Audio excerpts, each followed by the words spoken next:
الخدمة تختلف بتنوع حب أبي عبد الله الحسين، ذلك الازدهار الذي وضعه في قلوب المؤمنين. اليوم مفرزة طبية في قضاء السدير وخدمة أبي عبد الله الحسين، قواكم الله. الله يحفظكم، تقبل أعمالكم إن شاء الله بحق محمد وآل محمد.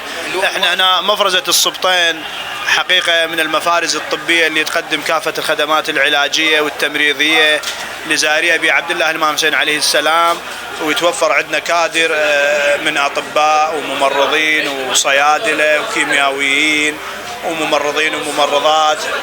وحقيقة نشكر كل الأخوة اللي هم مساهمين من متبرعين ومن المؤسسات الصحية، من دائرة الصحة من المؤسسات الصحية ومن عندكم من المؤسسات الصحية، من دائرة الصحة الديوانية وقطاع الحمزة، ومن الأخوة المتبرعين جزاهم الله خير الجزاء، متبرعين نعم.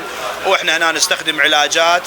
زين، سؤالي، أنتم كادر رجالي ونسوي رجالي؟ كادر رجالي وكادر نسوي، والعلاجات اللي مستخدمة هي نفس العلاجات اللي مستخدمة بالمؤسسات الصحية، يعني من إعطاء يعني خاضعة نعم خاضعة لفحص الدولة، ولكن يوجد أطباء، كادر أطباء موجود من الأخ دكتور علوان اللي هو طبيب ممارس، نعم طبيب ممارس والعلاج تحت إشرافه، والأخت الدكتورة فاطمة اللي هي طبيبة ممارسة نسائية.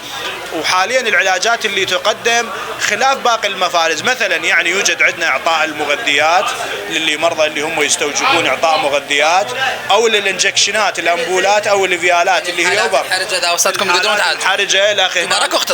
نعم الأخوة المسعفين موجودين جزاهم الله خير. إذا توجد حالة أمانة الله يعني موجودة على طريق الزائرين تستوجب أنه نقل قاعد يجيبوها، أنه حاليا هم الولد موجودين، المسعف وسائق الإسعاف موجودين حاليا، هم قاعدين ينقلون لنا حالات. الصيدليه حاليا انا واقف بالصيدليه، الاخ هنا الموجود الاخ الدكتور الصيدلاني دكتور علي، هو اللي هو الله يحفظكم، اللي هو حاليا يصرف العلاج تحت اشرافه باعتبار صيدلاني. وعندنا اخ هنا صيدلاني متدرب وموجود، يعني اطباء موجودين ومتوفرين. هاي بنايه كامله يعني اقسام وفروع وصيدليه نعم صيدليه، عندنا صيدليه، عندنا قاعه رجال ضماد رجال، عندنا قاعه ضماد نساء، وكل الكادر موجودين بامكانكم انه تطلعون وتشوفون الكادر. الله الموفقيه لكم، انت وفيت كل كلامك يعني حتى ما لحق اسئله كان باعتبار الله.